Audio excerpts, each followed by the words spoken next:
Hello dear students, welcome to Maths Education. ইতিমধ্যে thumbnail চাই তোমালোকে নিশ্চয়কৈ গম পাইছা আজি ডিসকাশনৰ বিষয়বস্তুটো অন্য দিনতকৈ কিছু পৃথক। SSLC 2026 ত অৱতীৰ্ণ হ'ব লগা ছাত্ৰ-ছাত্ৰীসকলৰ ক্ষেত্ৰত তোমালোকৰ পৰীক্ষা নিচেই কাষৰত। আৰু যিসকল ছাত্ৰ-ছাত্ৰী ঘৰত আসলতে পৰীক্ষাৰ প্ৰিপাৰেচন হৈ আছে তেওঁলোকে খুব ভালদৰে জানে এই পৰীক্ষা তোমালোকৰ বাবে এটা উৎসৱৰ দৰে ঘৰত উদযাপন হৈ আছে। তোমালোকে গোটেই বছৰটো খুব সুন্দৰকৈ তোমালোকৰ পৰীক্ষা ভাল কৰিবৰ বাবে প্ৰিপেয়াৰ কৰিছা।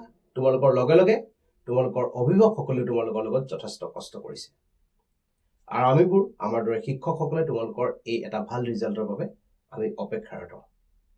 এতিয়া এই পৰীক্ষাটো ভাল কৰিবৰ ক্ষেত্ৰত তোমালোকৰ প্ৰিপাৰেচনৰ কথাটো খুবেই গুৰুত্বপূৰ্ণ। যথেষ্ট সংখ্যক ছাত্ৰ-ছাত্ৰী আছে যিয়ে খুব সুন্দৰকৈ তোমালোকৰ কোৰ্সটো ফিনিশ কৰি বৰ্তমান সময়ত তোমালোকে খুব সুন্দৰকৈ সাজু হৈছা। এনে কিছুমান ছাত্ৰ-ছাত্ৰীও কিন্তু আছে যিসকলে বৰ্তমানে কোৰ্স ফিনিশ কৰিব পৰা নাই। এতিয়া দুই ধৰণৰ ছাত্ৰ-ছাত্ৰীসকলৰ ক্ষেত্ৰত প্ৰিপাৰেচনৰ ষ্টাইলটো নিশ্চয়কৈ বেলেগ বেলেগ হ'ব। মই যদি ক'ব বিচাৰো যিসকল ছাত্ৰ-ছাত্ৰী খুব সুন্দৰকৈ নিজৰ কোৰ্স ফিনিশ কৰি বৰ্তমান সাজু হৈছে তেওঁলোকে বৰ্তমান সময়ত কি কৰা উচিত। বৰ্তমান সময়ত তোমালোকৰ বিভিন্ন জিলাবিলাকত টেষ্ট পেপাৰ ইতিমধ্যে টেষ্ট পৰীক্ষাবোৰ সমাপন হৈছে আৰু এই টেষ্ট পৰীক্ষাৰ কোৱেশ্চন পেপাৰবিলাক তোমালোকৰ হাতে হাতে আৰু তাৰ উপৰিও টেষ্ট পেপাৰবোৰ বৰ্তমান সময়ত বজাৰত উপলব্ধ। এই পেপাৰবোৰ লৈ তোমালোকে খুব সুন্দৰকৈ যদি MCQ বা ডাঙৰ কোৱেশ্চনবিলাক পৃথকে পৃথকে সেপাৰেটকৈ তোমালোকে যদি সমাধান কৰিবলৈ চেষ্টা কৰা তেতিয়াহ'লে তোমালোকৰ প্ৰিপাৰেচনৰ মাত্ৰাটো আৰু উন্নত হ'ব। আৰু ইয়াৰ বাদেও আজি এই ভিডিঅ'টো প্ৰস্তুত কৰা আমাৰ মূল কাৰণটো এইটোৱে হৈছে যে আমি এই আটাইবিলাক টেষ্ট পেপাৰ খুব সুন্দৰকৈ এনালাইসিস কৰি ইয়াৰ পৰা বেষ্ট 5খন পেপাৰ তোমালোকৰ বাবে সিলেকশন কৰি লৈছো। যিকেইখন পেপাৰ তোমালোকে MCQ বা 2 নম্বৰীয়া কোৱেশ্চন 3 নম্বৰীয়া কোৱেশ্চন তেনেদৰে সেপাৰেটকৈ নকৰি 3 ঘণ্টা বহি খুব সুন্দৰকৈ পৰীক্ষা দিব লাগিব আৰু তোমালোকৰ প্ৰত্যেকৰে তোমালোকৰ লগত থকা শিক্ষকক এই আনসাৰ স্ক্ৰিপ্টখন তোমালোকে দেখাই ক'ত কি ভুল হৈছে তোমালোকে খুব সুন্দৰকৈ আলোচনা কৰিব পাৰিবা। এতিয়া দ্বিতীয় কথাটো হৈছে যে যিসকল ছাত্ৰ-ছাত্ৰীৰ ক্ষেত্ৰত কোৱেশ্চন পেপাৰ বা তোমালোকৰ বুকখন খুব সুন্দৰকৈ পঢ়ি হোৱা নাই তেওঁলোকে এই সময়টো কেনে ধৰণৰ প্ৰিপাৰেচন কৰা প্ৰয়োজন। একেবাৰে প্ৰথম তোমালোকে খুব কম সময়ৰ ভিতৰত কোৰ্সটো ফিনিশ কৰিবৰ বাবে এটা টাৰ্গেট কৰি লোৱা। মই তোমালোকক কৈছো যে তোমালোকৰ গোটেই বুকখনৰ পৰা নিৰ্দিষ্ট কিছুমান চেপ্টাৰ আছে যিবোৰ চেপ্টাৰৰ পৰা নম্বৰ পাবলৈ খুবেই সহজ বা স্কোৰিং চেপ্টাৰ বুলি আমি ক'ব পাৰো। যেনে তোমালোকৰ একেবাৰে প্ৰথম মই যদি তোমালোকক ক'ব বিচাৰো তোমালোকৰ কনষ্ট্ৰাকচন অৰ্থাৎ অংকন এই চেপ্টাৰটোৰ পৰা তোমালোকৰ 4 মাৰ্কছৰ এটা কোৱেশ্চন আহিব। এই 4 মাৰ্কছৰ কোৱেশ্চনটো তোমালোকে কেনেদৰে সলভ কৰিলে তোমালোকে খুব সুন্দৰকৈ 4 আউট অফ 4 পাবা সেইটো তোমালোকে ভালদৰে বিবেচনা কৰা। যেনে মই যদি ক'ব বিচাৰো যথেষ্ট সংখ্যক ছাত্ৰ-ছাত্ৰীসকলৰ ক্ষেত্ৰত আমি দেখা পাওঁ তেওঁলোকে কি কৰে কনষ্ট্ৰাকচন খুব সুন্দৰকৈ কৰে তাৰ পিছত তাৰ ষ্টেপবিলাক খুব সুন্দৰকৈ লিখে কিন্তু তাৰ লাষ্টত ভেৰিফিকেশন পাৰ্ট বা জাস্টিফিকেশন পাৰ্ট বা প্ৰমাণ অংশটো তোমালোকে লিখিবলৈ পাহৰি যোৱা। এটো নকৰিবা। 4ৰ ভিতৰত যদি 4 পাব লগা হয় তোমালোকে কিন্তু শেষত প্ৰমাণ পাৰ্টটো তোমালোকে কৰিব লাগিব।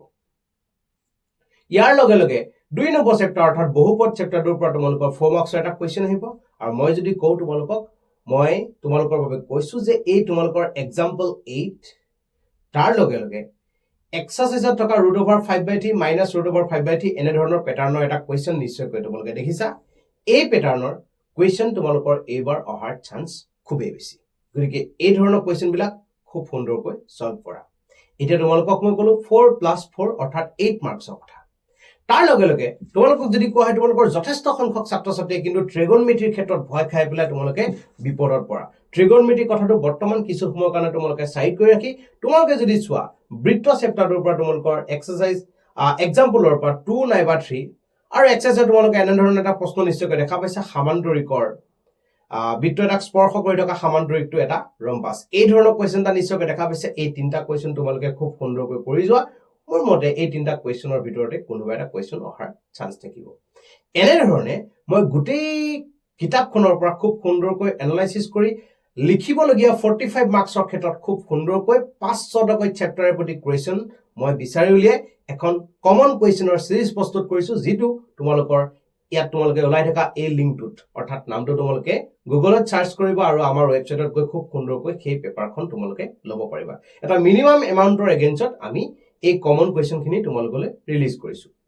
ইয়াৰ লগে লগে মই ক'ব বিচাৰো যে যেনেদৰে মই কৈছো যে 5খন তোমালোকৰ বাবে বেষ্ট পেপাৰ চুজ কৰিছো 5খন পেপাৰৰ লগে লগে মই কৈছো মোৰ নিজৰ ফালৰ পৰা প্ৰিপেয়াৰ কৰা অন্য এখন পেপাৰ তোমালোকক মাত্ৰ 11 টকাৰ বিনিময়ত তোমালোকলৈ এৰি দিছো সেই পেপাৰখনো তোমালোকে ৱেবছাইটতে খুব সুন্দৰকৈ পাবা গতিকে সেই পেপাৰখনো তোমালোকে চাব পাৰা এতিয়া কথাটো হ'ল যে গোটেই টেষ্ট পেপাৰ বিলাকৰ ভিতৰত আমি যে কৈছো যে 5খন বেষ্ট পেপাৰ তোমালোকৰ বাবে সিলেকশন কৰি আমি দিম আসলতে পেপাৰ কিখন কোন কিখন মই তোমালোকক কৈ দিছো বেষ্ট পেপাৰ বুলি যদি মই ক'ব বিচাৰো নগাঁও ডিস্ট্ৰিক্ট তোমালোকে চাব পাৰা ম্যাথমেটিক্সৰ এখন খুব সুন্দৰ পেপাৰ কাটিছে লখিমপুৰ ডিস্ট্ৰিক্ট চাব পাৰা বঢ়িয়া পেপাৰ এখন তোমালোকে পেপাৰ পাব পাৰা তাৰ পিছত লখিমপুৰ চালা তাৰ পিছত তোমালোকে বাক্সা চাব পাৰা বাক্সাত হয়তো ইংলিশ মিডিয়ামটো তোমালোকৰ দিয়া নাই তথাপি তোমালোকে অকন এডজাস্ট কৰি লবা তাৰ লগে লগে বিশ্বনাথ আছে আৰু ডিব্ৰুগড় আছে কি কলো জিলা কেইখনৰ নাম খুব ভালদৰে মনোযোগ দি শুনা নগাঁও লখিমপুৰ বাক্সা বিশ্বনাথ আৰু ডিব্ৰুগড় এই 5খন পেপাৰ খুব সুন্দৰকৈ তোমালোকে সলভ কৰিবা দেখিবা তোমালোকৰ পৰীক্ষাত যথেষ্ট সংখ্যক কোৱেশ্চন তোমালোকৰ কমন পৰিছে